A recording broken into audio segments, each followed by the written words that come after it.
Welcome Welcome to to Shade in the Shade in the City. City. I'm Treese, of course. It's Nels. And we are jumping right back into the fan favorite. Thank you guys for continuing to show us the love. 90 Day Fiance. We are now on episode 3. So it's pushing along. I think that we've seen everybody that's going to be featured this season. I do know we get to see Ariella and Biniam. So I think that's it. Hopefully they won't be adding no more in. This ain't a dating show. This is 90 Day Fiance. So yes, thank you guys. Shout out to, and please tell me if I mess up your name. I believe it's Graciela. You can correct me in the comments because I know you will. But thank you for always showing love and dropping down in the comments. We always appreciate it. Yes. And yeah, let's get into it because you know you've been waiting for it. Let's get shady.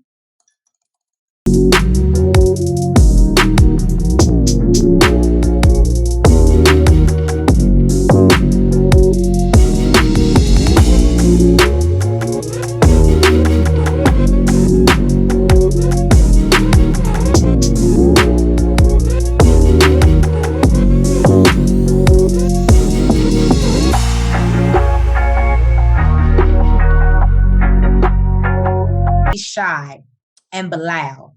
They're waking up from a very tense night, as we know. They seem to be in better spirits, though. That's what sleep will do to you, a good night's sleep. So let me tell you something, Shy. He might live a little rickety, but that bed clearly was comfortable for your ass, won't it? So she apologizes for the way that she behaved the day before. She said that she came such a long way and left her family. So, you know, she had certain expectations when she arrived here. But she said she should have never had an outburst and said things to him that were unkind. And I said, okay, Shy. Now, Bilal, I felt like was being a little bit shady because we see that he's wearing a shirt that says be grateful. And I said, well, talk about subliminals. She noticed it too. So she said that being that she's on the K-1 visa, she cannot work for a while. And so she honestly asked him, like, are you able to take care of me for a little bit? Like, and he basically tells her, like, I would never bring you here if I couldn't. The government wouldn't allow me to bring you here if I couldn't. That's one thing she needs to think about. Because all these people have to go through financials to get these people over here. They can't just because we love each other so much. That's unfortunately, that's not how the U.S. government. But the question is it just about income or is it debt to income? Right. Me personally, I would be like, okay, well, clearly because of what you told me you do, you make the income, but is your debt too high that you cannot afford anything else? Well, first we got to get over the first night. So basically he just tells her, I am a person, and shout out to Bilal, attitude of gratitude. He appreciates gratitude. When you give it, you're supposed to get it back. And you know, that's what you put out into the universe. And that's what he believes in. And maybe that's why he's so blessed. So hats off to Bilal. We see him run off. I feel blessed. Right. So we see Bilal go off to, you know, handle some business, but they are going to go have lunch with his mother. That is the plan for the day. So they kiss and make up after her apology. And then I'm going to tell y'all something. Shy's giving me a little two-faced. Well, she said she apologized just for peace. Right. She apologized. They still got some talking to do. She then turns around as soon as he leaves. It was like, is he out the house? Turn the corner. Is he out the driveway? Okay. She called her mama. And I think it's funny. I think that's why she was sitting on the porch, making sure he won't hide around a corner somewhere. He actually left. And he got no devices in the house. Right. And so she calls her mom, Sandra, back in Trinidad. She tells her mom she's not really sure who Bilal is. She basically gives her like a tour of the house on FaceTime. Well, her mom is dying laughing. Her mom is laughing. She's like, maybe he was fronting. Maybe all them suits was rented. I was like, damn, not Rent the Runway, Mom. No. Oh, my God. But she says that her mother tells her that money and material things are not everything. Mm-hmm. Mama Sandra, come Mm-hmm. through. All right. She makes her realize that what he was focused on was having a wife. Mm-hmm. And that's where Shy comes in and, learning to create her own household. Exactly. And Bring a adding plan. things to him. Exactly. Right. Mm-hmm.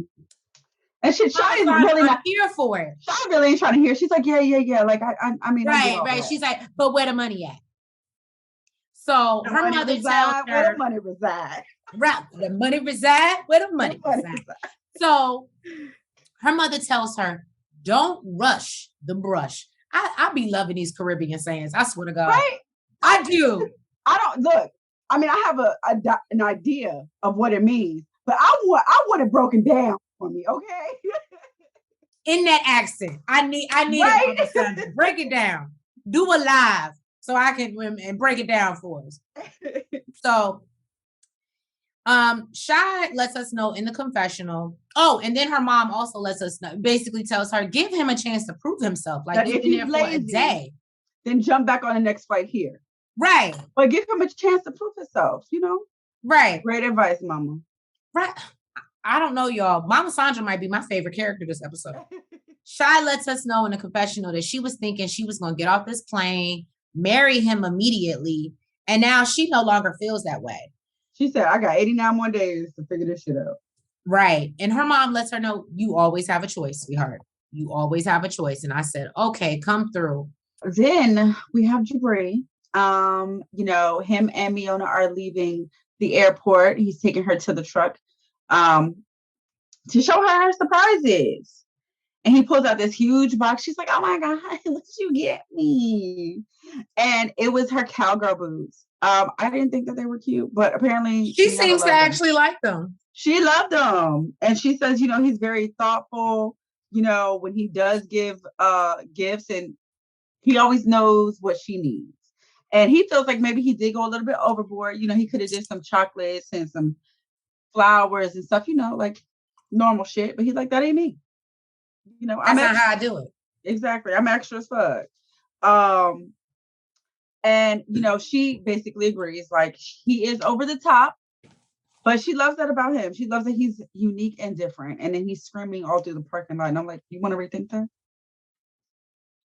As he's sitting screaming through the parking lot, she's sitting there rolling her eyes like this.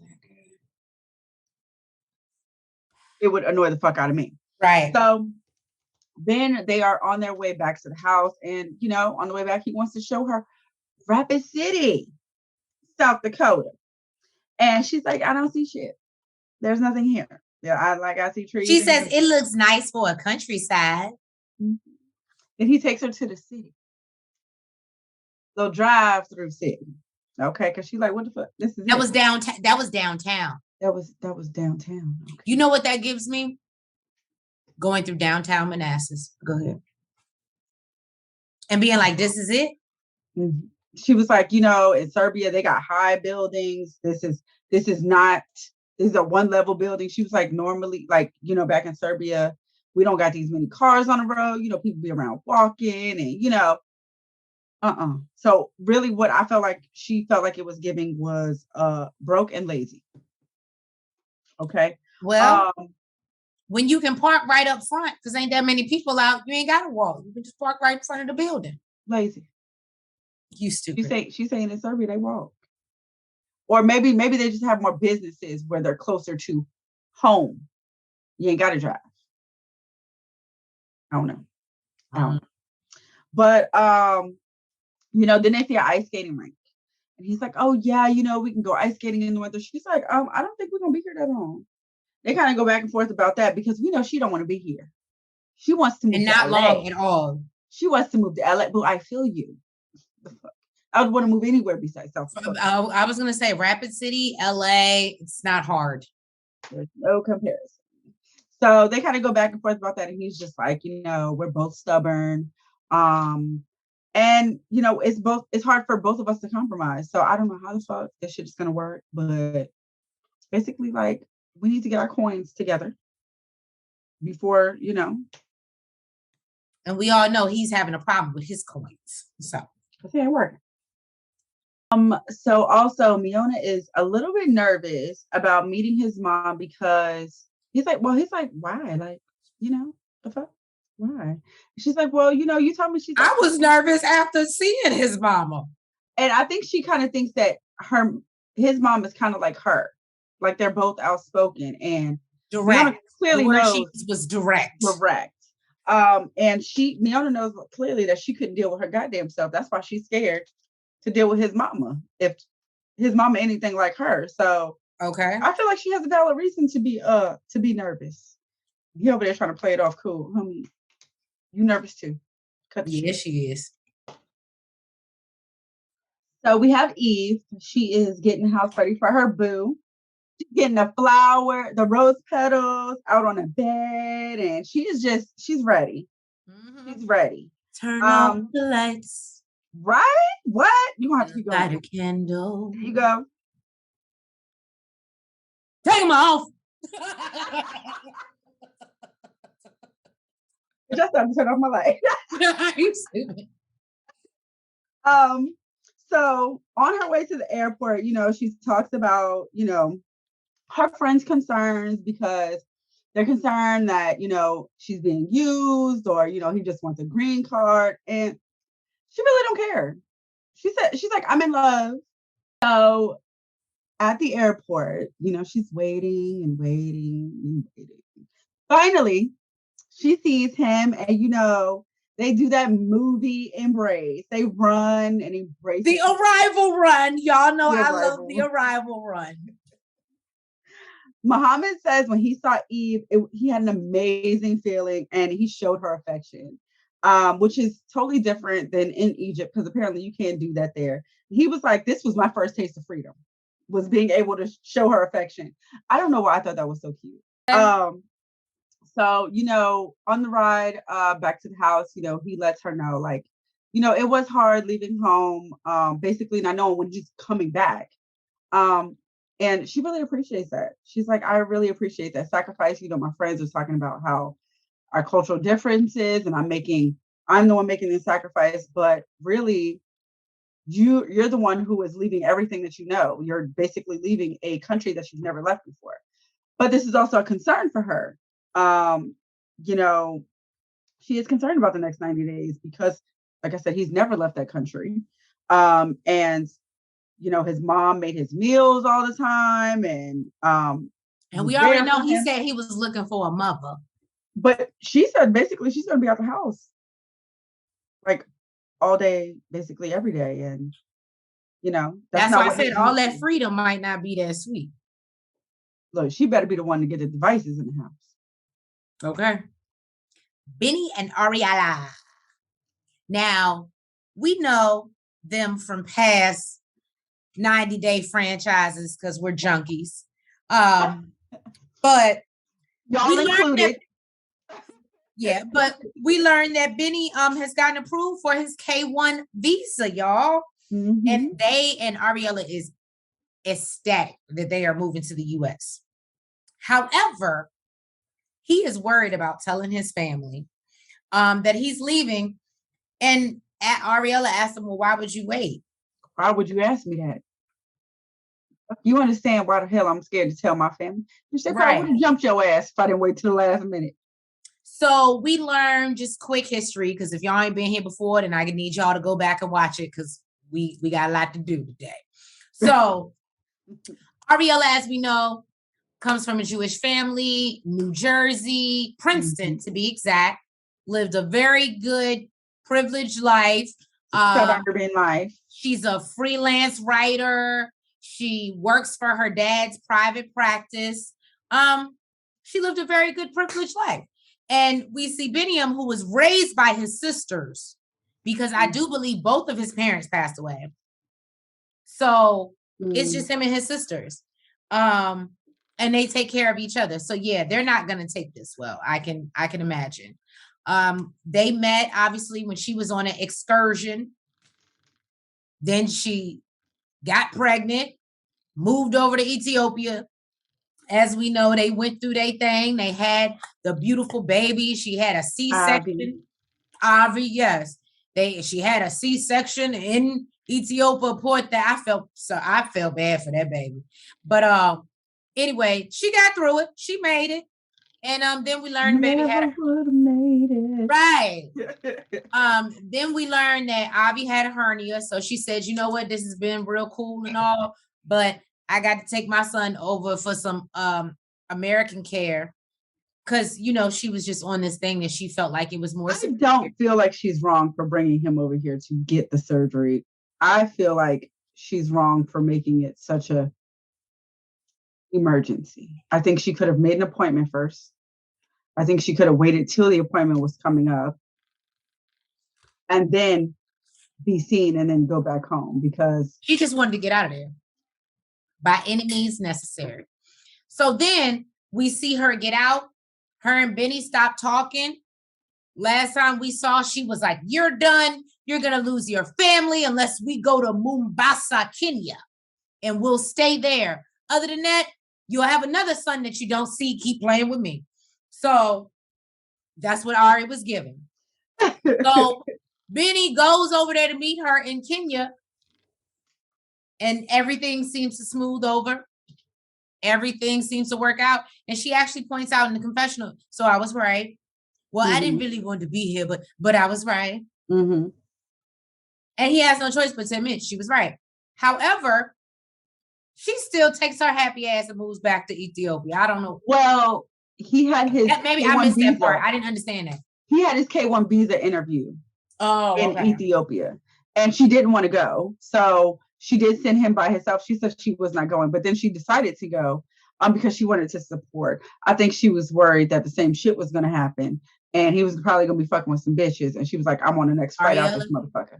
You need to talk to Dr. Nicole. Let me tell you something. Don't matter if you're there or not. Just saying. I think it was more so she put in this time and this effort, and I don't went through all this shit to try to get your ass to New York. And now me and my baby is back here, and I ain't about to just accept the fact that I wasted my motherfucking time. So what I'm about to do is take my ass over to Ethiopia and make sure your ass don't do shit to mess this up. I didn't invest money, all that good stuff. So she asked Benny, they're sitting on the street and they're just talking. And she's like, are you really ready to get married? And he's like, well, if I'm not getting married to you, who am I getting married to? He's like, I wouldn't be going to the US if I wasn't. She was like, well, it could be for Avi.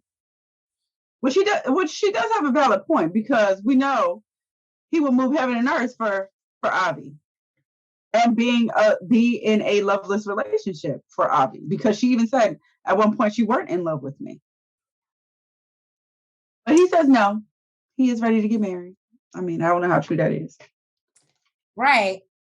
So, yeah, no. Why did my joint says Ivy? Lord Jesus. So they both realize that they want this relationship to work. And then she just feels like Benny goes to parties and goes out to clubs to deal with his issues. So she doesn't know how that's going to go over when they. Well, she said if he goes back to doing that shit, this shit will not survive. Their relationship will not survive. What did they say? So Kobe and Emily are leaving the airport, heading to the car, and Emily's super excited. She's like, yes, the kiss was everything. I had fireworks. And she's ready to pull over to the side of the road and jump his little bones. Okay. Some love at the lockup type shit. It is. It is some love after lockup type shit. So she is super nervous about letting him know that her plan is to make a stop and have a date night before he meets Coben. And all Kobe is thinking about is meeting his son. He's like, yeah, she told me he's wild. I just want to see for myself. I just want to see my son. He is just super, super excited about meeting his son. The boy is damn near 2. Exactly. And she tells him, she's like, hey, babe, I was thinking, since it's been 2 years since we've seen each other, since we had sex, we have a date night. And, pulls out some lingerie and tries to entice him, and he looks so disappointed. I mean, he was excited about the lingerie, but He when she lets started us know talking, that they used to have a thing back in China. They was freaky deaky. very physical, very Mhm. physical. And he used to wear And he lingerie hopes too. they can rekindle that energy, just not right now Mhm. because he wants to meet his son. After COVID. Right. So basically, he felt like she was being a little selfish because he's like, I just want to see my son. Like, I just want to see my son. So she tells him, that she feels like this is their only opportunity to get some alone time. And, she feels like, yeah, you're like, his son should be a priority, but our relationship should be a priority too. She wants to see if they can rekindle what they had in China, if this is actually something that, is going to be long lasting. And apparently she'll get to know this from one night of sex. But we'll see what he tells us because he hasn't decided yet. He just looks super disappointed. Like, I And mean, he also said she was selfish. yes, I did say that. He does say like, on like he feels like on this hand, like he wants some coochie. Apparently, he clearly wants some coochie, but It's he not wants before his son. And you should Mhm. be happy about that, Halfa. So Muhammad and Eve are on the way to the house, and he basically says, as long as he waited, he feels like, he needs some type of consultation, like he needs some therapy or something. Muhammad is actually pretty funny. I think he's a little funny. I was okay, but okay. Uh, He okay. he okay. So they pull up to the house, and he lets us know that he basically already considers Eve to be his wife, and that's why he feels it's okay for them to live together, to cohabitate. Mhm. And his mother is actually happy about them being together as well, because she sees how much she makes him happy. Now he loves this house. He says this house is like two times the size of his house in Egypt. She basically, has him close his eyes and brings him into the room for a surprise. And she has him open his eyes, and he sees the heart-shaped rose petals on the bed with a gift box inside. And what does he say, Trees? Oh my God.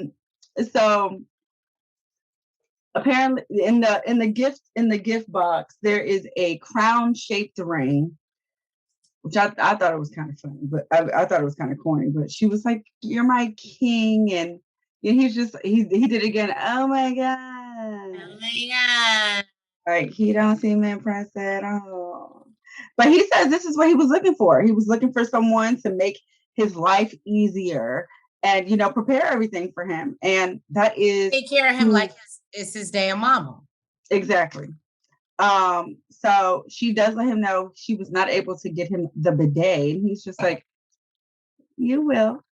I was like, "Ooh, we're a little demanding, ain't we?" But he says the bidet is super important to him, because he practices Islam and they pray 5 times a day, and he's facing God, so he has to be 100% clean, and tissue just is not enough, and that's the difference between them and the U.S. He says that he Go left. ahead. He said he left his country and his family. And Eve needs to make In a hut with a sacrifices. bidet. Yeah, and Eve needs to make sacrifices for him as well. And if she doesn't, it may ruin their relationship. Ari, she goes to her hotel that she's staying in, and she gets on a FaceTime call with her mom. And Janice. We love Janices out here. And she basically expresses that she's scared, about Benny moving there to the US. And the mom says, yeah, me and your dad are scared too, because we was just having a conversation about this. We are concerned. And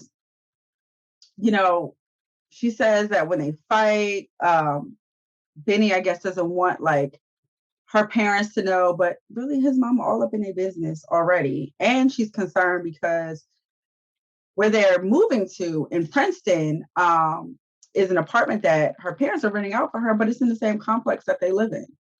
So she thinks Benny is feeling a little, apprehensive about that. And he just doesn't want her over involvement to jeopardize their relationship. He got a lot of nerve, but go ahead. Okay. You're not going to talk about the sisters, but okay. Well, she did mention the sister. She is excited. I'm just saying, when we talk about over involvement. So she is excited for him to go around her family in the US and, be around her parents and, kind of have to deal with that because she was hoping for a good relationship with his sisters and it just didn't turn out that way, with his family in Ethiopia. So they're just glad that, he is getting away from this negative energy because the mom says, yeah, basically the sisters were always getting on you and, criticizing you, and we give constructive criticism. So we're glad you guys are getting out of that negative energy But she also says, I think maybe Benny likes that shit. I think he likes the negative energy.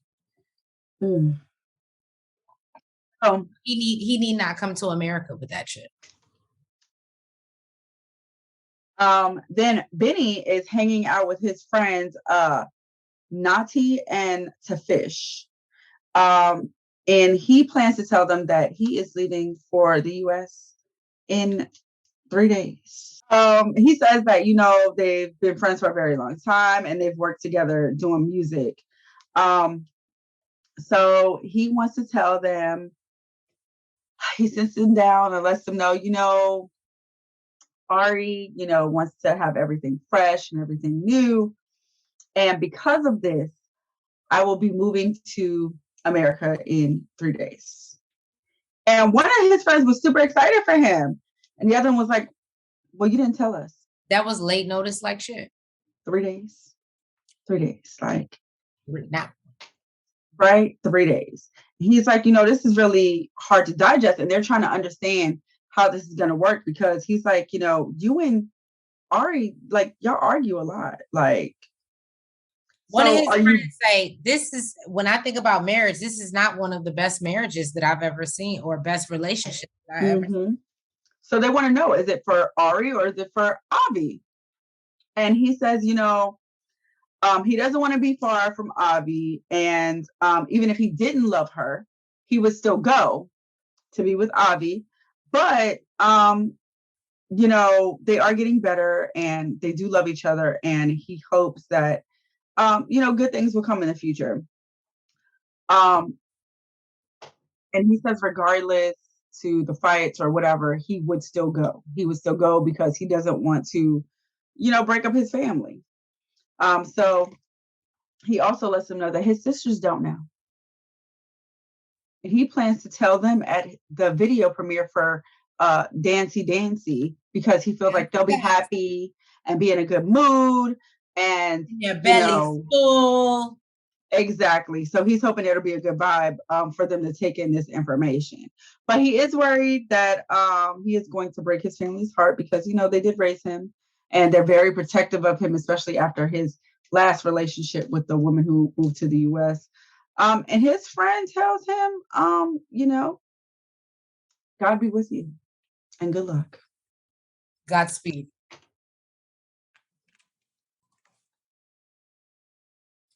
All right, y'all. So Jabri's pulling up to the house. It's dark. It took them a long time to get home. It clearly took them a long time. Look, we already knew old girl lived 2 hours away from the airport, but how far do you live, Jabri? All right. So we get there and Jabri is hoping that the red carpet is rolled, that his mom rolls out the red carpet for Miona instead of the therapist chair. And I said, well, you know which one you're going to get. So Miona walks in, hugs all the, pleasantries. And then she shows off her cowboy boots to the parents. And they welcome her to South Dakota. They sit down for dinner. They say they're having lasagna. And Dad asked her what she really eats. And she's like, oh, lasagna. We eat lasagna there. That's like a, celebration dish. Like when we get it popping, when something's happening. And they're like, well, this is a celebration. So, here we go. So then Mahala, which is Jabri's mom, sits down and she gets right into it. Now, she did say in the confessional with her husband, the fact that Jasmine was so free flowing, she didn't seem nervous. She was like, I think I'm starting to like her a lot more than I should probably like her. Yeah, more than she thought she would have. She Right. wasn't expecting to like her. So, but then she sits down at the table and she's like, well, I'm just letting you guys know that there are expectations. And this is after him and Miona have a bit of a back and forth because he talks about, she said that she had. Well, go ahead. Is it Mahala? Yeah, Mahala. Mahala asked her, so how do you like South what you how you liking it? What did you expect? And she's like, well, I saw pictures and it's basically what I expected. She was like, on the flight over from Chicago to here, I didn't see nothing. I just saw big squares and of grass. And he's like, yeah, that's the prairie life. That's the life we're gonna live. And Miona's like, that's not what I'm trying to no, live. That's not what it's hitting for. Prairie for Miona. And then his mom says, well, it's almost fall and it's going to get kind of cold. How do you feel about that? She said, oh, it's the perfect time to move to Cali. Let's get the fuck up out of here. And Jabri's like, no, I mean, Christmas. She's like, okay, well, then after that. No, but then it's Easter. And she's like, you're playing me. Stop right? Playing. Like, if we wasn't here with your parents, bro, I would curse your ass the fuck out. So yeah, his mom is concerned about, their communication. Basically. She says it's the core and they're lacking that. So she does get into her expectations, taking care of the home, and she expects them to cook 2 meals a week, which I don't think is bad. Miona agreed to it. She was like, yeah, definitely we can do that. She was like, I can't promise you it's going to be good, but we'll try. Yeah, she's like, but we can try. And, she did say that they're a little bit stricter than she expected. And Jabri basically says, after having I'm sorry, no. Then they get into her not being able to work for money. And she's like, well, like, what is it that you do? And apparently she's a makeup artist, is what I gathered. She's a makeup artist and she plans to get clients and it sounds like maybe even start her own makeup line. And Jabri is just over here like aggravated. He's like, you asked the same question 4 times. Like, well, she just got here. Figure out how you're going to do that when people live on a square like this and nobody's really doing anything. Whose makeup are you doing in South Dakota? It's not her problem. You know she was coming into, Jabri did. Okay, I'm here. She did. She knew what he did. He knew what she did as a profession. So that's not her problem. He's responsible for her. Jabri's getting upset. He's just like, you asked the same question 4 times. Like, she just got here. Like, give her a break. Like, relax. So they go down to the room and he is like, I thought things were going to go fine. But after having this just short conversation, I can already tell that there is going to be some issues. And, Miona, she says, it's just the first day here. And she already doesn't like living with his parents. She says that they are going to have to move out and get their own place because this just ain't it. I ain't trying to live with your mom and your daddy. Bilal gets back to the house to pick up Shida. She's cleaned up. She's making the house theirs. And he's like, well, this is different. This is not what he was expecting. Right. He says last night she started off as a D or maybe even an F. But, after this morning and her apologizing, he sees she's trying to make up for it. And, I guess they're in a better place. So as they're getting ready, she's pretty nervous to go meet his mother. He tells her, look, just breathe. She's just super nervous to meet his mom. He's like, y'all have spoke on the phone. It's fine. And she's like, well, would you still be with me if your mother doesn't like me? And he's like, well, probably not. She's like, hello, well, duh, that's why I'm freaking nervous. And I think he thinks it's kind of funny because he's saying that he's going to take her to his mom's house when in actuality he is going to take her to his house or their house where she is going to be living. Surprise! Right? So he thinks that with all the surprises and everything he has prepared for her, that it should make up for just this one night of hell, basically. And I'm glad you can break it down like that. That's why I'm not saying that the Shade Squad. There's a reason why I'm over here quiet because I was just over here crying. So I'm not the person to give you the perspective or the shade. She would have jumped right into the shit that made her cry. Right. So as they're driving over to his mother's house, she notices a change in the houses and she notices that they're super beautiful. And she's like, this is the type of houses that, she was expecting him to be in. This is the expectation she had in mind. So they come inside and, he says, welcome to your new home where you'll be staying at. And she like pushes him. She drops to the floor. She's like, praises Allah. Says, thank you. She loves everything about the house. What'd you say, Chanel? Never would have made it. Right? She loves everything. She says she loves the pillow. She loves the couch. She called it an oasis of sophistication. I actually really like that. I really like that.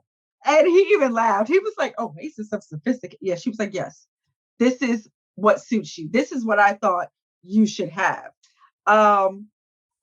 And, basically now she's like, moving forward, I'm going to be a little bit skeptical about trusting him 100% because after this BS joke he done pulled on me.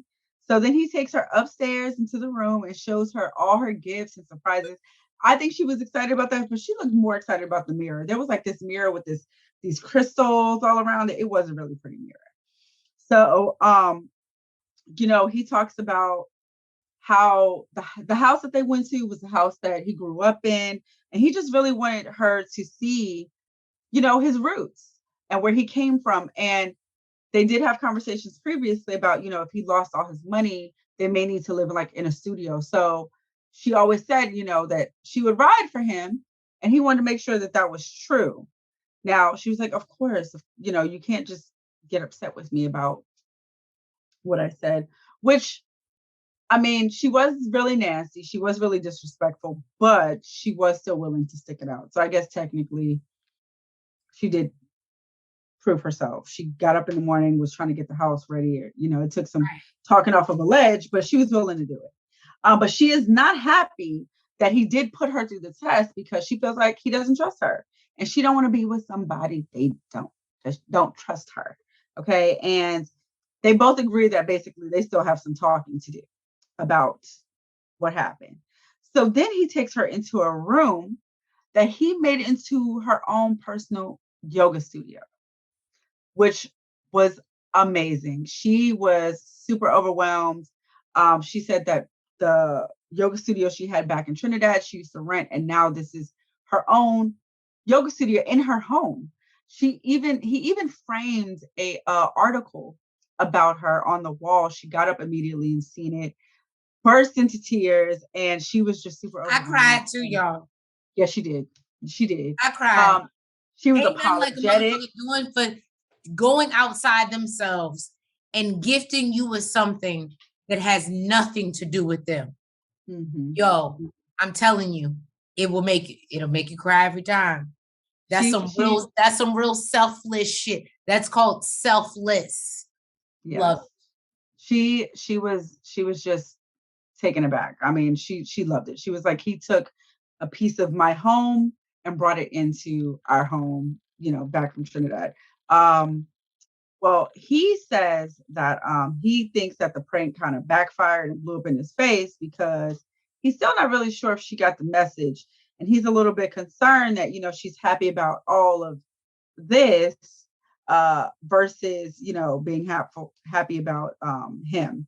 And he's just hoping that, she's grateful for all the things that she has. So we will see. I know she was definitely appreciative. She seemed very appreciative. We see Emily sit down at a restaurant with Kobe. Kobe. You just went right to the restaurant. Oh, was there something in between? Go ahead. I mean, that he agreed. He agreed to them, you know, going on their date night or whatever. He's like that she felt, he's like that he is looking forward to seeing her in the lingerie. But really he's just doing it because she looks sad. She had a little puppy dog face on, even though he wanted to see his son, but he like that. But he decided, you know what? He decided, yeah, come on. Let me just go knock you off some and right. my son tomorrow. He's like, I think I still got it in me. I think I can still do it. They both out here. That's what having a kid does to you. Make you feel like you old as shit. you can't do the things that you used to do. Mm-hmm. So they sit down in a restaurant for date night, and he talks about how one day ago he was just in Africa, and now he's in America, and he's just a little bit shell-shocked. And then when he looks around him in Salinas, Kansas, there's nothing but white people.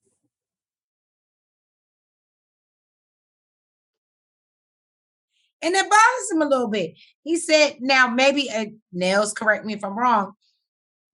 Did he say he wasn't the only Black person in China? Because I could have sworn he said. No, he said it was basically the same thing in China. That some people were. That's why I was shocked. That's why I wanted to confirm what he said. But I mean, he was in China, then he went back to Africa, and he's hoping that when he comes here, it's going to be some diversity. He didn't like that in China. He said in China, there would be some people excited to see him because he's a Black person, but then for the most part, people thought that he was dirty and didn't take showers. That's why he had dark skin, and that he was less than human. I don't know if Selena is that bad, but he was hoping for diversity, which I can understand. And and to make him feel better, she tells him there's one other Black person in the restaurant. Yeah, y'all. So he's feeling a little excluded in this situation. And she sits, and I'm gonna tell y'all, I don't know how I like Kobe. I like Kobe. He seemed like he came for the right reasons. He want to see his son.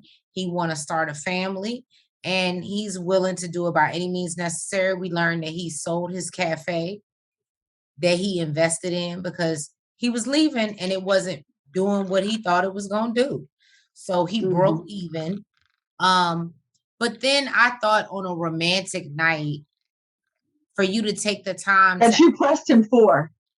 Right, that you pressed him for. You want to sit and ask him what his financial situation. Like, I don't think that's romantic conversation. For me,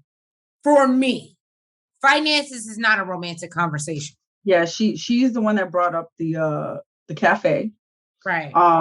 She also wanted to know how much money he brought, and he was like, it's a surprise. And she feels like the reason why he didn't tell her is because of his pride.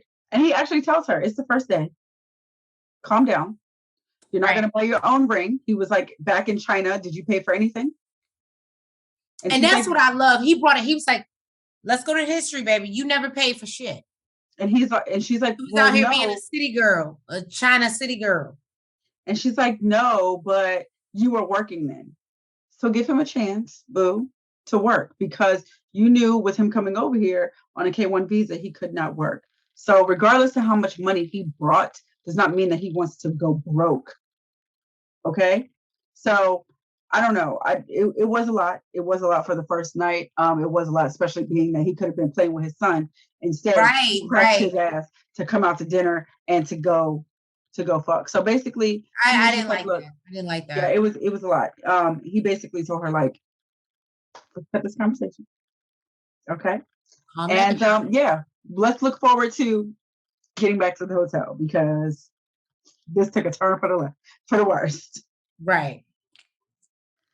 So it looks like Ari and Benny are packing up for their last night in Ethiopia. And he has apparently just started telling his family. So he says, he plans to tell them at the Dancy Dancy video premiere. He plans to make them happy and then, break then their tell them. hearts. Break their hearts. Exactly. And Ari says he is a serial conflict avoider. And you know what? I can agree. She actually feels bad for his family that, he's taken so long to tell them because it's going to make them feel like he doesn't care about them. Benny says he has mixed emotions because, he's super excited about the video, but he's stressed to tell his family that he's leaving for the US. So at the event, his sisters come in and they greet him, but they do not greet Ari. And they say it's because of COVID. They say it's because COVID. They don't want to hug her. Now, if that ain't a good ass excuse, but we know it's bullshit. Right. So Benny thinks everyone's coming. He says everyone's coming for the video premiere, and everyone basically seems to be enjoying it. They're watching the video, they're dancing, they're having a good time. And he's ready to pop some champagne. Around. It's a great job. He got her picked up and everything. So he's ready to pop champagne, and he sits down to have a conversation with everyone. And he tells his family that he wants to say something, and he apologizes to them. He's like, there's something I want to tell you. I want to tell you for a long time. And Wish is kind of like, like basically, what you want to say. And he lets them know that he did get his visa for America, and he's flying out tomorrow to move there. They do not look happy. And Wish is basically like, how can you tell us now that you're leaving tomorrow? And he says he wasn't sure about things with Ari, which I did not think helped the situation. And Mimi tells him that you're not happy. You need to stop pretending. Right. And apparently they got this information from Benny because he went back and told them that he was not happy. And she asked why they kept the secret. And Ari says she understands like about 30% of what they're saying and feels like it's all bullshit. She's basically like, I have nothing to do with why he didn't tell you guys. That was him. And our Wish is like, well, aren't you family too? So you could have told us. We should be sister. And Ari's like, no, you don't. You never treated me nice. Now all of a sudden I'm the sister. Exactly. She's like, you've never been nice to me. And she basically tells them, I'm glad I will never see you again. And I'm not marrying you. I'm marrying Benny. And she gets a big ass glass of red wine thrown in her face by Wish. I mean, like a full glass. It wasn't like this. It wasn't no little shit. It was a full fucking glass. Pinot Noir. It was like, yeah. Maybe that's why they called this episode Pinot something. Yeah. And it got everywhere. Then Wish and Mimi are outside and they say that Ari does not respect them.